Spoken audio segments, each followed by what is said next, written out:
요즘 그 은행나무가 참 많은 것 같아요. 도로변에, 그죠? 거의 다 은행나무예요. 노란 은행잎이 그냥 바람이 부니까 우수수 하고 떨어지더라고요. 오늘 보니까 그래도 괜찮아요. 이렇게 청소를 해서 그런지. 보통 낮에 이렇게 떨어지면 그 은행을 밟고 지나가는데 조심스럽게 밟고 지나. 은행이 잘못 밟으면 미끄러지는 거 알죠? 그렇게 아름다운 노란색의 은행잎이 길을 덮어버려요. 보기는 참 좋아요. 근데 청소하는 분들이 참 힘들겠다, 그런 생각도 들기는 해요. 이 자연을 통해서 우리가 인생을 좀 배우는 것 같아요. 그죠? 자연을 통해서. 봄에 씨를 뿌렸다가, 여름에 시기를 지났다가, 가을에 결실했다가, 화려하게 옷 입고 결실 딱 하고, 그걸로 끝나는 것이 아니라 겨울 때니까 어떻게 해요?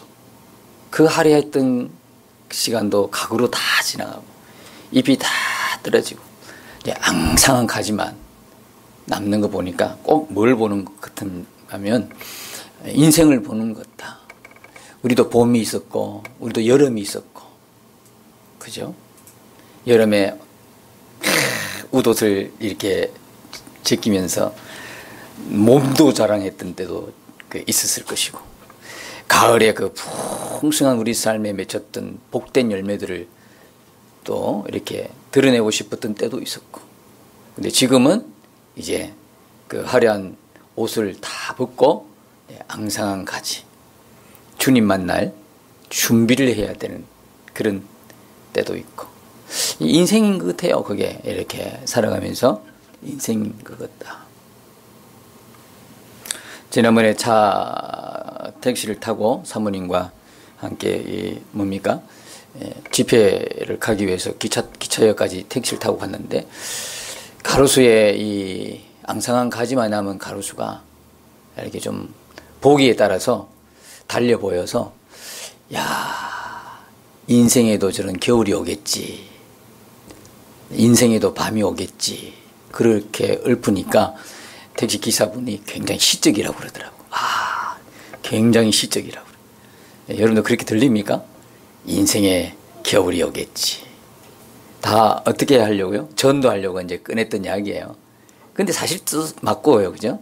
그러면서 이제 혹시 종교를 가지고 계시냐고 또 사모님 묻고, 그걸 알고 보니까 예전에 어릴 때 주일학교를 다녔대요. 그래서 이제 주일학교를 잘 다니시던 분이라, 그런 분들은 올 확률이 많았어요. 그렇게 해서 다시 권유하고, 구포역까지가 얼마 안 걸리니까 그렇게 했어요. 인생에 다 이제 겨울이 있어요. 인생에도. 인생에 밤도 있고, 밤이 되면 여러분 어떻게 하죠? 밤 되면 빨리 어디를 가야 돼요? 집 가야죠, 집으로. 인생의 밤도 똑같아요. 인생의 밤이 왔을 때 집으로 가는데 누구 집으로 가요? 그때는 아버지 집으로 가야 돼. 여러분 다 아버지 집으로 가시죠? 가게 되기를 축복합니다. 갔는데 눈 뜨고 보니까 다른 집이야. 큰일 납니다. 큰일 납니다. 에이틀버 토즈의 말을 책에서 제가 한번 들려든 기억이 납니다. 다른 사람들이 나를 그리스도인이라고 해서 나 그렇게 여겼어. 다른 사람들이 나보고 다 교회 다니니까, 그리고 직분도 있으니까 당신 그리스도인이요. 그랬더니 정말 그렇게 믿었네. 나 그리스도인이지. 그랬는데 나중에 눈 뜨고 보니까 다른 곳이야. 그게 너무 황당하잖아요, 그죠? 그러면서 그분이 이야기하기를, 그리스도인은 어떤 사람이다? 어떤 사람이다? 그리스도와 올바른 관계를 맺고 사는 사람이다. 그러니까 절대로 여러분들이 이제는 쏘으면 안 돼요. 누구한테 가장 잘 쏘가요? 자기한테 잘 쏘가요. 계속 반복드립니다. 아멘 한다고 사실 믿고 사는 거 아니더라고. 교회에 나오는 거로, 직분 갖고 있는 거로, 충성, 봉사, 헌신하는 거로, 내가 이 교회를 세웠네, 내가 이 교회에 한 일이 얼마나 많은데, 이런 것들로 절대 천국과 관계없고 구원과 관계가 없어요. 오로지 구원은 예수 그리스도의 와의 관계로 결정납니다. 근데 그것이 죽어봐야 되는 게 아니고 이미 이 땅에서 결정이 나요. 이 땅에서 그분과 나의 관계가 어떤 관계냐에 따라서 이미 결정이 나는 거예요. 죽어보면 알겠다. 그처럼 허무맹랑한 소리가 어디 있습니까? 그처럼 막연한 소리가 어디 있습니까? 우리의 구원은 이미 이 땅에서 결정이 난 겁니다. 그리스도의 관계. 그러니까 토저 이야기가 올바른 관계. 그분은 올바른 관계지만 우리로 이야기하면 예수님과 동행이죠. 다 친밀한 교제, 그런 동행. 옛날에 어릴 때 땅 따먹기 했던 그 기억이 있어요. 열심히 낮에 이제 튕겨서 땅을 다 따먹는데 어두컴컴한 밤이 되니까 엄마가 뭐라 그래요? 누구야? 손 씻고 빨리 들어와서 밥 먹어 그러죠. 여러분 세대는 그 땅 따먹기를 안 했나요? 땅 따물 땅도 없죠. 다 아스팔트가 뒤덮어가지고 그죠. 저 때만 해도 어릴 때 땅이 진흙 땅이 많았어요. 그냥 맨 땅이 많았어요. 그래가지고 그냥 거기서 사각으로 크게 긋고 친구들 몇 명 모여서 사각에 딱 위치해가지고 자기 집은 동그랗게 반원으로 소율이 아빠 그거 알아요? 해봤어요? 벌써 나이가 됐네요. 이렇게 해서 각 그 모서리에다가 집사람도 해봤어요? 어이구 나이 꽤 됐네요. 그래가지고 소율이 엄마는 해봤어요? 소율이 엄마도 제법 됐네요. 그리고 동갑이네. 그래서 이 모서리 부분에 자기 집을 한 자리 다 차지해서 거기서부터 세 번 만에 돌아와야 되죠. 오늘 내가 그 이야기 하자는 이야기는 아닌데 세 번 만에 돌아오는데 정말 이게 힘들긴 하지만 잘하는 아이들은 진짜 잘해요. 근데 그렇게 잘해서 땅을 다 차지해들 무슨 소용이 있어요. 밤에 엄마가 부르면 쏜살 같이 가요. 낮에 튕길 때는 속상했지. 내 집이 작으니까. 아니 내 집까지 다 잡아먹으니까. 이게 뺨이 긴 친구는 다 잡아먹잖아. 그죠? 이게 속상했잖아. 잃어버린 아이들은 속이 상해. 그런데 어느 한순간에 그 속상함도 없어지고 땅을 아무리 따먹어도 아무 소용없는 순간이 와요. 그때가 언제예요? 엄마가 나를 밥 먹으라고 부를 때. 그러니까 우리가 인생의 밤이 오면 인생의 겨울이 오면요 다 평등해져요. 다 평등해져. 어떤 분이 그러더라고. 나이 50이 지나면서부터 그때부터 평등해진다 그러더라고요. 뭐가 평등해집니까? 첫째, 얼굴이 평등해진대요. 그렇게 젊었을 때 아주 탄력 있고 기름이 흐르고 아주 단단했던 그 예쁜 얼굴들도 50대면 다 평범해지고 다 똑같아지고 평등해진대요. 그 얼굴이 된다는 거예요. 60 넘어가면 이제 볼 것 없죠. 아무리 보톡스를 맞든 뭘 맞든 약간의 차이는 있겠지만 이제부터는 50 넘어서부터는 그 얼굴의 평등함이 있대요. 그 다음에 또 학식의 평등함이 있대요. 많이 배운 사람이나 적게 배운 사람이나 50 넘으면 무슨 대화를 해요? 그게 자기 전공대로 이야기 안 해요. 그 다음에요. 소유의 평등이 있어요. 돈 많은 사람이나 적은 사람이나 하루에 먹는 끼니는 세 끼고 똑같아져요, 이제. 이제 다 건강을 잃어가지고 건강이 좋지 않아 병원 다니는 건 다 똑같고. 그러니까 인생의 겨울, 인생의 밤이 오면 이렇게 평등해지는 거예요. 그런데 정작 문제는 뭐예요? 세상에 밤이 왔는데도 불러주는 사람이 없네. 어디로 가야 할지 모르네. 불러주는 분이 없기 때문에. 엄마가 없어요. 가야 할 집이 없어요. 이처럼 당황스러운 경우가 어디 있겠어요? 그렇죠? 땅을 아무리 많이 차지한들 그게 무슨 소용이 있어요? 불러주는 사람이 없고 갈 곳이 없는데.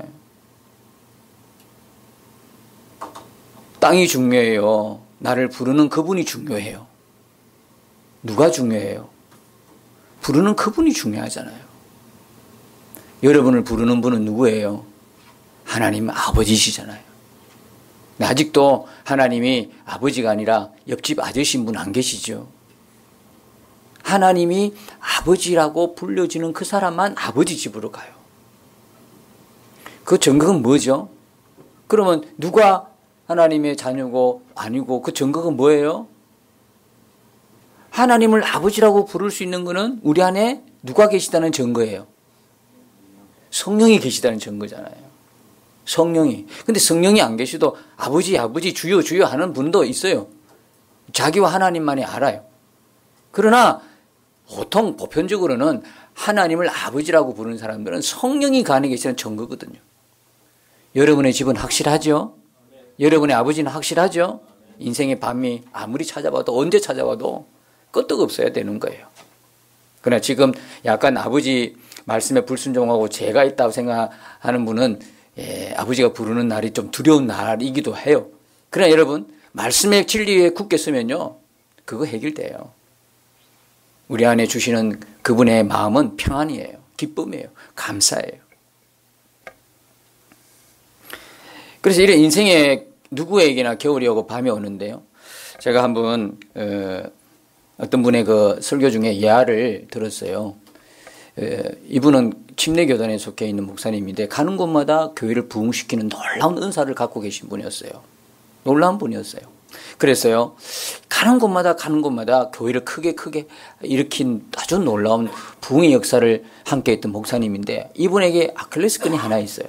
뭐냐면 아버지가 술집의 바텐더로 일하고 있었어요.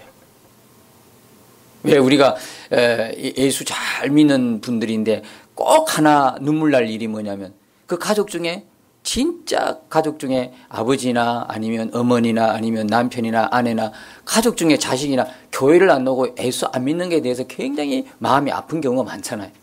이 목사님도 너무나 유명한 목사님인데 아버지가 술집에 바텐더로 일할 만큼 그 마음의 아픔이 있었어요. 이렇게 하면 안 되겠다 싶어서 어느 날 이 목사님이 아버지를 찾아갔어요. 아버지, 이제는 교회를 나오셔야지요. 예수 믿으셔야지요. 언제까지 이렇게 사시겠어요? 하면서 복음을 전하고요. 그 아버지가 이제는 나이가 들어서 젊었을 때는 좀 모르겠지만 이제 아들이 또 유명한 또 목회자고 그러니까 그래 알았다. 이번에 추수감사절 때 내가 나가마. 그래서 그 목사님이 너무 기뻤더래요. 세상에 옛날에 그렇게 말씀드렸는데도 안 가신다는 분이 이제 가신다는 거예요. 그래서 너무 기뻐서 그렇게 있었는데 세상에 이런 일이. 추수감사절 전날 교통사고로 돌아가신 거예요. 이 목사님 마음이 얼마나 상처가 깊겠어요. 그러면서 하시는 말씀이 내가 속았구나. 우리는 내일 앞을 내다볼 수 없는데 미래는 내 거 아닌데 그때까지 기다렸다는 거예요. 사단에게 속았다는 거예요. 사단에게 속았다는 거예요. 올 때는 순수가 있는데 갈 때는 언제인지 몰라요. 지난번에도 유명한 남자 배우의 갑작스러운 죽음 때문에 많은 사람들이 참 화제가 되었지요. 창원의 터널에 사건이 일어나가지고 그 사연들 보니까 어떻습니까? 이제 젊은 친구가 새로운 직장을 얻고 이제 가는데 나가는 그쪽에 가다가 그렇게 봉변을 당하고 죽고 그러잖아요. 언제 어떻게 될지 아무도 모르잖아요. 한치 앞을 내다보지 못한 인생이잖아요. 제가 언제부턴가 하나님 어떻게 설교해야 되죠? 했을 때 주님이 그 마음 주셔서 한동안 제가 설교하면서 그 말씀을 드린 적이 있어요. 어떻게 설교하라고 그랬어요? 어떤 마음으로 설교할까요? 네. 그러니까 오늘이 마지막처럼 설교하라. 마지막처럼. 저도 이 강단에서 설교하는 게 오늘이 마지막인 것처럼 다음 주는 내게 없는 것처럼 여러분들도 오늘이 마지막인 것처럼 예배 들으셔야 된다는 거예요. 오늘이 마지막인 것처럼. 그래서 이번에 집회 올라가기 전에도 하나님 무슨 말씀을 전할까요? 그랬더니 하나님께서 다른 부분에 있어서는 응답이 조금 미루고 딜레이하고 연기되는 부분도 있어요. 이 부분은 적각으로 주시더라고요. 예수지 그래 예수지. 제 마음에 주님 무슨 말씀을 전할까요? 예수지 그래 예수. 예수예요. 그러고 보니까 요한복음 5장에 나와 있는 것처럼 모든 성경이 누구에 대한 증언이에요? 예수님에 대한 증언. 가서 무슨 말 하겠어요? 세상의 정보를 이야기하겠어요? 하나님의 말씀을 전하러 갔는데 그 하나님의 말씀의 주인공이 예수님이더라. 너무나 간단한 건데 제가 물었을 때 그 이야기를 했어요. 그러니까 예수예요. 요한복음 14장 6절에 내가 곧 길이요 진리요 생명이니 나로 말미암아 하나님께로 올 자가 없느니라. 그럼 예수는 뭡니까? 길이고 진리고 생명인데 구원받고 천국 가는 길이고 천국 가는 진리고 천국 가는 생명이었더라는 거예요. 예수 생명이 내 안에 있을 때 그 사람이 천국 가는 거예요. 믿습니까? 예수 생명이 있는 사람만 천국 가는 거예요. 여러분이 천국과 지옥이 믿어집니까? 믿어지십니까? 근데 이거 왜 그렇죠? 지난번에 제가 예화를 드리고도 말씀드렸지만 저기 약국에 있었던 그 전도자 예화를 들었잖아요. 천국 있으면 내가 믿겠다. 그건 안 믿을 마음입니다. 못 믿습니다. 천국 누가 마음대로 믿습니까? 여러분 천국 믿어지죠? 지옥도 믿어지는 거잖아요. 이거는 그냥 내가 믿고 싶다고 믿는 거 아니에요. 여러분이 천국이 믿어진다는 이야기는요, 여러분 안에 성령이 계시다는 분명한 증거인 겁니다. 왜냐하면 고린도전서 2장 12절에 보니까 2장 12절에 우리가 세상의 영을 받지 않고 하나님으로부터 온 영을 받았으니, 그리고는 하나님으로부터 영 누굽니까? 성령을 받았으니 하나님이 우리에게 은혜로 주신 것들을 알게 하려 하심이라, 그런 말씀이 있잖아요. 하나님이 우리에게 은혜로 주신 것이 뭡니까? 하나님의 나라, 천국, 기도, 말씀, 찬양, 이 모든 것들이요, 성령에 계신 분은 기쁜 거예요. 즐거운 거예요. 행복한 거예요. 그러니까 성경에 그대로 기록된 그대로 믿어지는 거예요. 그러나 육신에 속한 사람, 성령이 아직 안 계신 사람은 어떤 일이 일어나요? 성령이 우리에게 주신 것들, 은혜로 주신 것들이요, 믿어지지가 않는 거예요. 도무지 받아들이지도 않고 믿지도 않고 어리석게 보입니다. 천국 이야기하면 웃는다니까요. 천국이 어디 있어? 그리고 비웃어요. 그래요, 안 그래요? 그렇지요. 여러분 정말 확실합니까? 천국이 확실히 믿어집니까? 그 역사는 어떤 역사입니까? 여러분 안에 성령의 역사다 이 말이에요. 여러분 안에 성령이 분명하다.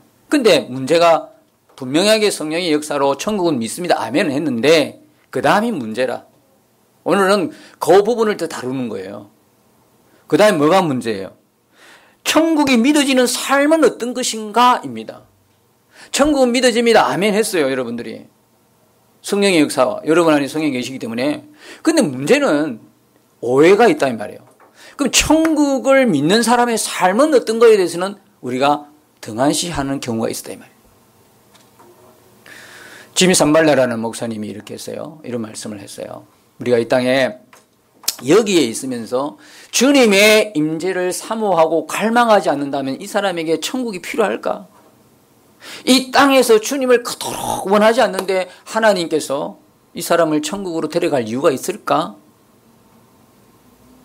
우리에게 시사하는 바는 아주 큽니다, 여러분. 천국은요, 어떤 곳이냐? 예수님과의 영광스러운 교제, 이게 영원히 지속되는 곳입니다. 예수님과의 영광스러운 교제, 예수님의 임재로 충만한 곳이 천국입니다, 여러분. 천국에 가서 예수님을 갈망할 이유는 하나도 없습니다. 이미 천국은 예수님 임재로 충만한 곳이니까요. 거기 가서 예수님 바라보고 거기서 예수님 동행하고 그걸 갈망할 이유 하나도 없습니다. 왜냐하면 그 자체가 벌써 뭡니까? 영광스러운 교제로 충만한 곳이기 때문에 그렇습니다. 정말 우리가 주님을 갈망해야 할 곳은 어디입니까? 천국입니까? 이곳입니까? 이곳입니다. 이곳. 우리가 사는 지금 이 세상에서 주님을 갈망해야 되는 것입니다. 우리의 승부는 여기서 결정이 나는 겁니다. 이 땅에서 우리가 사는 지금 현실에서 승부가 나요. 이미 가버리면 모든 게 결정이 나기 때문에 아무 소용이 없습니다.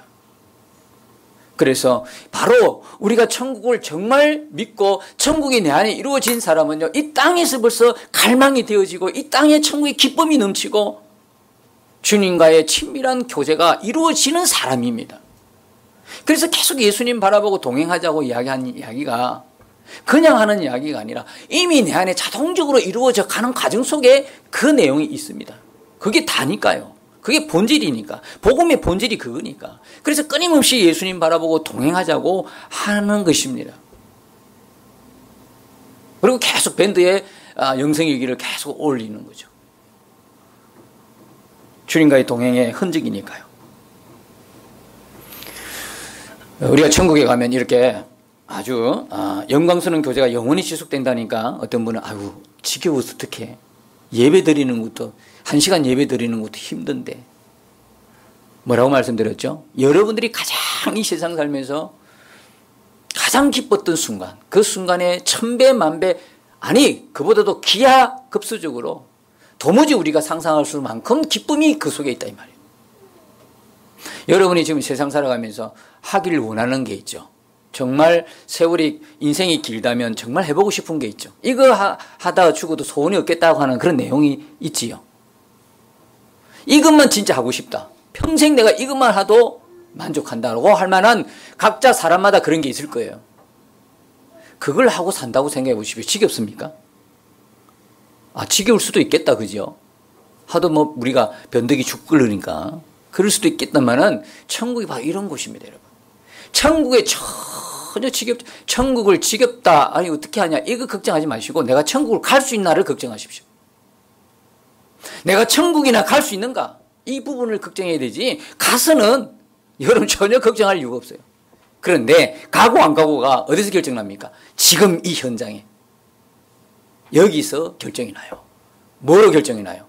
천국의 기쁨을 소유하고 있느냐. 여기서 결정이 난다는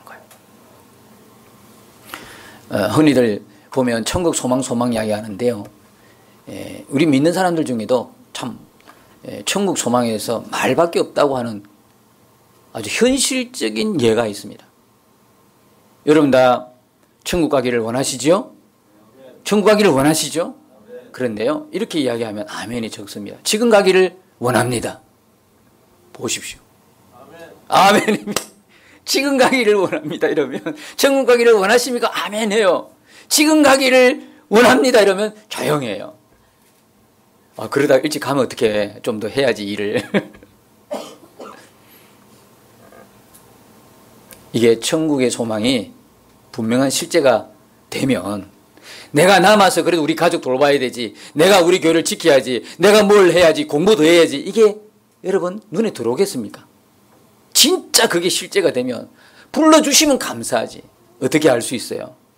여러분이 지금 사는 집보다도 그 좁은 집보다도 어느 날 누군가가 더 크고 화려한, 평수도 넓고 너무 살기 좋은 집을 한 채 준다는 거예요. 그럼 여러분 어떻게 하시겠어요? 어떻게 하시겠어요? 아니, 지금 살고 있는 게 좋아, 이런 사람 누가 있습니까? 이거 웬 축복이냐 해가지고 로또 맞은 그 기분으로, 축복의 벼락을 맞은 그 기분으로 당장 이사 가지 않겠습니까? 어이구 감사하네, 이렇게 가지 않겠습니까? 지금 다니는 학교보다도 더 좋은 지방대를 다니는데 서울대를 보내주겠다. 그러면 여러분, 아니 그래도 내가 그래도 내 실력대로 가야지, 이런 사람 누가 있습니까? 어이구 이게 웬 떡이냐. 더 좋은 직장을 보내주겠다. 예를 들어서 500만 원 월급 받는데 내가 1000만 원 올려줄게, 그 직장 가라. 그것도 아주 대기업이다. 그렇게 보내면 여러분 안 갈 사람 누가 있습니까? 다 가지요. 그런데 이런 것과 비교할 수 없는 천국은요, 지금 당장 가라 그러면 자신이 없어요. 가고 싶지 않은 마음. 도대체 이 마음은, 천국은 소망은 한다는데, 천국을 가기를 원한다고는 하는데 지금 당장 가라면 대답을 못하는 이 이유는 뭘까요, 도대체? 그래서 우리가 천국의 소망에 대한 오해가 있어요. 오늘 본문이 그것을 바르게 이해시켜 주는 거예요. 우리 본문 다시 한번 읽어보십시다. 자, 마태복음 13장 44절 같이 읽어봅니다. 시작. 천국은 마치 밭에 감춘 보화와 같으니 사람이 이를 발견하면 숨겨두고 기뻐하며 돌아가서 자기의 소유를 다 팔아 그 밭을 사느니라. 밭에 보화를 발견했어요, 농부가요. 근데 자기 밭이 아니었어요. 그럼 여러분 같으면 어떻게 하시겠어요? 분명히 보화를 발견했다니까. 밭 깔다가 보화가 있어. 그러면 얼른 그 부분을 덮어두고 빨리 가서 어떻게 해요? 그 밭을 살 궁리를 하겠죠. 이 사람도 똑같았어요. 자기의 소유를 다 팔아 그 밭을 샀어요. 자기의 소유를 다 팔았다니까. 왜 팔았어요? 왜요? 자기의 소유를 다 팔고 희생한 것과는 비교할 수 없는 뭘 얻었어요? 보화를 얻었기 때문에 그래요. 천국을 소유한 사람의 심정이 바로 이런 거예요. 천국을 소유한 심정이 바로 이런 거예요. 보화를 발견한 농부와 같다는 거예요. 농부. 보화를 발견한 농부. 그 농부의 그 심정이 천국을 소유한 사람의 심정이라는 거예요. 우리는 지금까지 천국과 지옥에 대해서 많이 들어봤어요. 죽으면 당연히 천국 간다고 믿고 알고 있어요. 심지어는 그것이 천국 소망으로 알고 있어요. 그런데 오늘 말씀 본문을 통해서 주님은 우리에게 물으시지요. 보화를 발견한 농부와 같은 기쁨이 있느냐. 그러면 천국 소망, 진짜 천국 소망은 무엇을 말하는 거죠? 천국에 대해서 단순히 알고 있는 걸 말하는 건가요? 죽으면 갈 거라고 이렇게 믿는 것만을 이야기하는 건가요? 진짜 천국 소망은 어떤 거죠? 보화를 발견한 농부처럼 천국에 보화를 발견한 기쁨이 있는 거예요. 그게 진짜 우리에게 천국의 소망이에요. 제가 알고 있는 목사님 중에 연세가 있으셔가지고 벌써 손자, 손녀들이 커가는 목사님 계세요. 그분들은요, 볼 때마다요, 내밀잖아요. 누구 내밀어요? 핸드폰에 저장된 손자, 손녀 사진 내밀어요. 그걸 내가 좋아할 것 같아요? 그분만 좋지. 겉으로는, 아이고, 좋겠어요. 그 마음 나 이해 못하지. 아직 내가 손자, 손녀를 못 봤으니까. 근데 그분은 계속 만날 때마다 그걸 보여줘요. 지난번에도 한번 뵀는데, 이제 동영상까지 틀어주면서 봐요. 사진을 넘어가 동영상까지. 그거 중요한 시간에. 손자, 손녀의 기쁨이 그 안에 있으니까 만날 때마다 보여주는데도 또 보여주고 업그레이드가 동영상까지 보여주는 기쁨으로 충만한 목사님. 비교도 안 되는 천국의 소망, 천국의 기쁨이 내 안에 있는데 우리는 그걸 꽁꽁 감추고 있어요. 아니, 사실은 나도 몰라. 그냥 단순히 죽으면 가는 천국 정도로만 알고 있어요. 우리가 가지고 있던 천국의 소망에 대한 생각들을 바꾸셔야 돼요. 이미 우리는 이 땅에서 천국을 누리도록 하셨습니다. 그 증거가 뭡니까? 주님이 내 안에 오신 거예요. 하나님의 나라이신 주님이 내 마음에 왔다는 것은, 내 마음의 주인으로 오셨다는 것은 이미 우리 마음에 그분의 통치가 이루어지는 그 마음에 뭐가 임했다? 하나님 나라가 임했다는 증거인 겁니다. 하나님 나라가 이미 우리 가운데 있어요. 더 이상 하나님 나라를 보여주세요. 어리석은 이야기예요. 하나님 나라는 여기 있다 저기 있다 보고 이런 것이 아니고 이미 너희 안에 임했느니라. 우리 안에도 우리 사회에도. 그러니까 우리를 통해서 뭐가 증거가 되냐면 천국이 나타나는 거예요. 어떻게 나타나요? 천국을 소유한 기쁨이 있으니까 그게 막 그냥 감추어지지 않고 숨기지 않고 우리를 만나는 사람에게 전부 다 그게 전이 되는 거예요. 저 사람은 저런 걱정이 있고 염려가 있고 문제가 있는데 어떻게 저렇게 살지? 어떻게 만날 때마다 저렇게 싱글벙글? 입에서는 늘 감사가 나오고 기쁨이 넘치고 비결이 뭐야? 그런데 바꾸어서 저 사람은 교회 나오는데 교회 다닌다고 하는데 왜 저렇게 만날 때마다 상이 어두워? 왜 저렇게 만날 때마다 걱정하고 염려로 가득해? 저 사람 때문에 교회 나갈 생각조차 못하겠네. 어떤 사람입니까, 여러분들은? 어떤 사람 되고 싶습니까?